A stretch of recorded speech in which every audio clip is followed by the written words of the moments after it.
आप जब ये देख रहे हैं, इस तस्वीर को देखिए बॉस, ये जो आप देख रहे हैं ये भागीरथी नदी है, इसमें सैलाब नहीं आया है। आप ये जो बगल में आप ये जो नाला देख रहे हैं, ये देख रहे हैं, ये नाला, ये आपको कंक्रीट जैसा हिस्सा दिख रहा है, ये ऊपर से आ रहा है और इसी में कहा जा रहा है कि जो बादल फटा और उसके बाद जो पानी आया वो इसके आसपास का पूरा इलाका आप देखिए, पूरा रिहायशी इलाका है, यहां पे घर बने हुए हैं। इधर आप देखिए, ये पूरा आपको घर दिखेगा। ये सैटेलाइट इमेजेस आपको दिखा रहा हूं कि किस तरह से, और ये थोड़े दिन पहले की तस्वीरें हैं। ये अगर आप इस पूरे इलाके को देखेंगे, देखिए यहां पे कितने बड़े बड़े घर बने हुए हैं और कहा जाता है यहां लोग होम स्टे के लिए आते हैं, यहां पर जो टूरिस्ट आते हैं वो यहां पर रहते हैं। तो वो पूरा इलाका जो अभी आप देख रहे थे, लोग दौड़ रहे थे, यही वो इलाका है। और अगर मैं आपको इसका स्ट्रीट व्यू दिखाने का प्रयास करूं कि किस तरह से यहां पर जो है वो तबाही मची, अगर आप इसको देखेंगे, ये देखिए, ये आपको दिख रहा है स्ट्रीट व्यू, जिसमें आपको दिखेगा कि यहां पर देखिए किस तरह से दुकानें हैं जो आप लोगों को अभी भागते हुए देख रहे थे, दौड़ के जाते हुए देख रहे थे। यही वो सारे रास्ते हैं। यहां देखिए किसी का एक मंजिला घर है, यहां लोग आकर रहते थे, ऊपर में जो टूरिस्ट वगैरह आते थे, नीचे लोगों की दुकानें हैं, बाइक लगी हुई है, ये आप देख रहे हैं, यहां पर मंदिर मौजूद है। तो ये जितना हिस्सा आप देखेंगे ये आप देखते जाइए, ये पूरा रिहायशी इलाका। ये देखिए किसी का घर है जिसमें कि रेस्टोरेंट लिखा है, ये देख रहे हैं, ब्रेकफास्ट नाश्ता वगैरह सब जो कर रहे होंगे लोग बह गए भाई, उस तरह की स्थिति बन गई है। Anchal hotel and restaurant, Gangotri road, Dharali, Uttarkashi. तो ये पूरा इलाका आपको सैटेलाइट इमेज के जरिए दिखा रहा हूं कि पूरा बसा हुआ इलाका है और यहीं पर वो पूरा सैलाब आया और सब तबाह करके चला गया और यहां पर सब कुछ सपाट हो गया। ये तो सैटेलाइट इमेज आपने देख ली। अब ग्राउंड जीरो की और तस्वीरें आपको दिखाता हूं।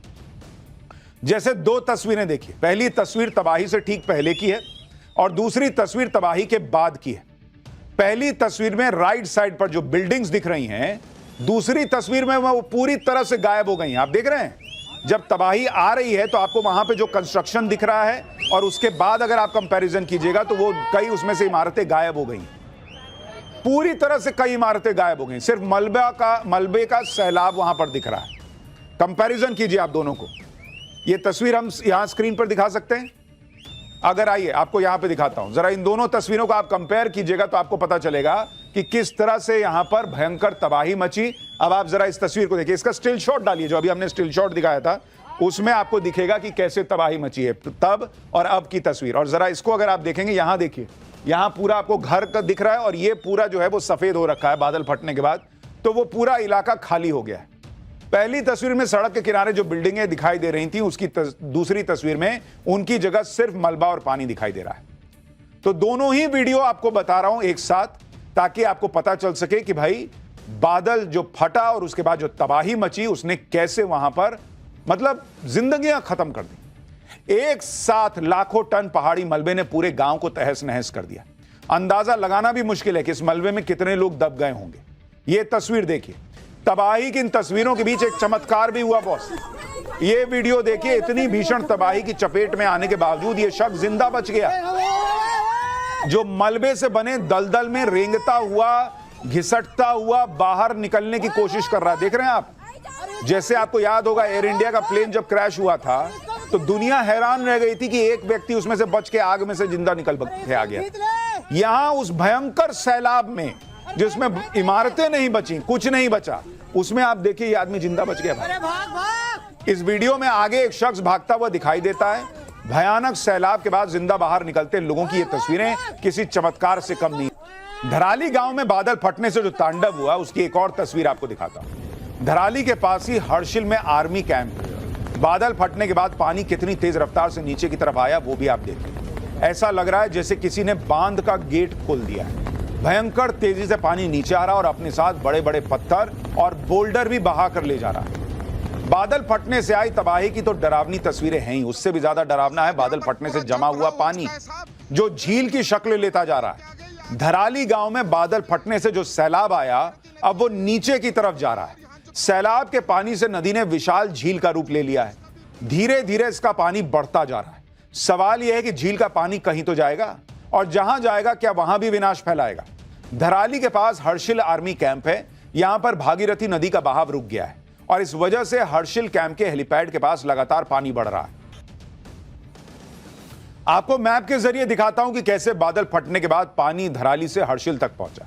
उत्तरकाशी के धराली गांव में बादल फटा, जो आप मैप में देख रहे हैं। सबसे ऊपर आप देखिए, दाहिनी तरफ आपको धराली गांव दिख रहा है, यहीं पर बादल फटा था। बादल फटने से एक साथ लाखों गैलन पानी आ गिरा और यही पानी अपने रास्ते में आने वाली हर चीज को तबाह करता हुआ आगे बढ़ रहा है। धराली से सैलाब का पानी कल्प केदार मंदिर होते हुए हर्षिल कैंप के पास हेलीपैड तक पहुंचा और यहीं पर कहा जा रहा है कि पानी का बहाव रुक गया।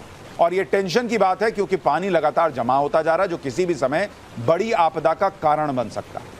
उत्तराखंड में सिर्फ धराली गांव में ही बादल नहीं फटा है, बल्कि धराली के पास ही सुखी टॉप पर भी बादल फटा है। उत्तराखंड में जैसे आज किसी ने विनाश का बटन दबा दिया था। पहले धराली और उसके कुछ ही देर बाद सुखी टॉप पर भी बादल फट गया बॉस। ये तस्वीरें देखिए, बादल फटने के बाद सैलाब अपने रास्ते में आने वाली हर चीज को तबाह करता हुआ यहां से भी निकल रहा है।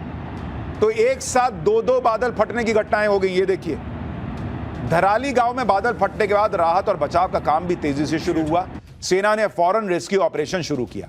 सेना के जवानों ने मलबे में दबे लोगों को बाहर निकालना शुरू किया। जानकारी के मुताबिक सेना के जवान अभी तक 15 से 20 लोगों को मलबे से बाहर निकाल चुके हैं। रेस्क्यू ऑपरेशन लगातार जारी है। लगातार बारिश की वजह से रेस्क्यू ऑपरेशन में दिक्कतें आ रही हैं, फिर भी सेना के 150 जवान लगातार लोगों की मदद कर रहे हैं। लेकिन खराब मौसम की वजह से रेस्क्यू में परेशानी आनी स्वाभाविक बात है। आप एनडीआरएफ के डीआईजी को एक बार सुनिए, फिर आपको बताता हूं कि जो नुकसान हुआ उसमें कितने लोगों की जान जाने की आशंका है। एक ऑपरेशन कुछ दिन चलेगा। टीमें हमारी तैनाती उनकी की गई है, 3 टीमें रवाना की गई हैं, रास्ते में पहुंचने वाली हैं। और एयरलिफ्ट के लिए भी हमारी 2 टीम देहरादून में अभी तैयार है। और जब भी जैसा ही मौसम खुलेगा वहाँ पर तो उसको भी एयरलिफ्ट किया जाएगा। उत्तरकाशी के धराली में बादल फटने से कितना नुकसान हुआ, अब आपको उसके बारे में बताता हूं। पूरा का पूरा धराली गांव तो बर्बाद हो ही गया। दर्जनों घर जमींदोज हो गए, होटल, होमस्टे, बाजार सब बह गए। अभी तक 4 लोगों की मौत की खबर है, लेकिन 50 से ज्यादा लोग लापता हैं। उत्तराखंड में आई इस आपदा पर पीएम मोदी और गृह मंत्री अमित शाह ने भी दुख जताया। पीएम मोदी ने कहा कि उत्तराखंड सरकार के संपर्क में है वो, और लोगों की मदद करने में कोई कसर नहीं छोड़ी जा रही है। उत्तरकाशी में आपदा आने के बाद सीएम पुष्कर सिंह धामी लगातार मीटिंग्स पर मीटिंग्स कर रहे हैं। मुख्यमंत्री धामी ने फौरन इमरजेंसी मीटिंग बुलाई और हालात का जायजा लिया। सीएम धामी ने अधिकारियों को निर्देश दिए कि राहत कार्य तेजी से किया जाए, किसी तरह की कोई कमी नहीं रहनी चाहिए। सीएम धामी ने धराली में खाने के पैकेट और कंबल फौरन भेजने के आदेश दे दिए हैं। साथ ही सेना के हेलीकॉप्टर से रेस्क्यू ऑपरेशन चलाने की बात कही है। सुनिए एक बार सीएम धामी को। बिजली वगैरह आ रही है वहाँ? खाने पीने की क्या व्यवस्था है व्यवस्था है ना वहाँ पर अभी? अच्छा, नहीं तो कल तो सब व्यवस्था हो जाएगी। आज अब देख लीजिए, रात में अभी कंबल वगैरह इत्यादि की जो भी चीजें हैं उसको भी देख रहे हैं यहाँ से। वहाँ अभी खाने के पैकेट वगैरह बनवा रहे हैं ना, यहाँ रहे हैं, तो कल उसको या तो एयर ड्रॉप कर देंगे। अगर वहाँ खाने वाने का प्रॉब्लम तो हो ही गया होगा तो सेना का हेलीकॉप्टर कल मिल जाएगा हमको। यानी सीएम पुष्कर सिंह धामी भी लगातार लगे हुए हैं कि कैसे मदद वहां पहुंचाई जाए, और उनके लिए उनका कार्यकाल बहुत चैलेंजिंग रहा है। कभी आपको याद होगा टनल हादसा, जिसमें वो लगातार खुद वहां बैठे रहे रेस्क्यू ऑपरेशन के लिए, और अब ये हादसा जिसमें वो लगातार मीटिंग्स पे मीटिंग्स करके लोगों तक मदद पहुंचाने का प्रयास कर रहे हैं। हालांकि रेस्क्यू ऑपरेशन तेजी से चल रहा है और लोगों की मदद की जा रही है, लेकिन रेस्क्यू के दौरान कई चुनौतियों का सामना करना पड़ रहा है। लगातार बारिश की वजह से परेशानी तो है ही, धराली तक पहुंचने के रास्तों को भी नुकसान हो गया है। धराली में बिजली की भी समस्या आ रही है। बारिश के कारण मशीनों का इस्तेमाल नहीं हो रहा, मलबे को तेजी से हटाने में दिक्कत आ रही, मिट्टी धंसने और लैंडस्लाइड का भी खतरा है। धराली में रेस्क्यू ऑपरेशन के लिए लगातार टीमें पहुंच रही हैं, लेकिन गंगोत्री हाईवे बंद होने की वजह से कई टीम बीच में ही अटक गई।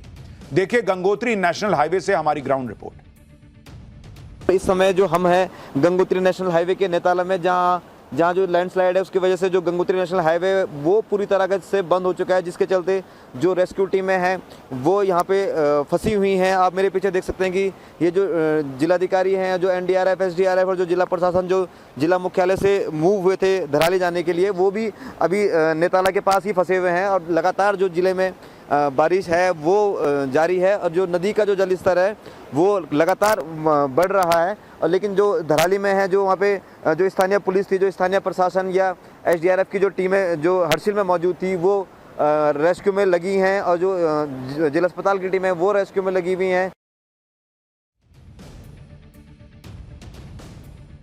धराली गांव में बादल फटने के बाद पानी तेजी से नीचे की तरफ जा रहा है। इसके अलावा भारी बारिश का रेड अलर्ट भी कई जगहों पर है। इससे हरिद्वार जैसी जगहों पर हड़कंप मचा हुआ है। हरिद्वार में भी गंगा नदी का जलस्तर तेजी से बढ़ रहा है। पिछले 48 घंटे से हरिद्वार में लगातार बारिश हो रही है। इस वजह से शहर के कई इलाकों में पानी भर गया है। ऊपर से गंगा नदी का पानी भी तेजी से बढ़ रहा है। इसी को देखते हुए पुलिस लगातार अनाउंसमेंट कर रही है। लोगों से नदी किनारे न जाने की अपील की जा रही है।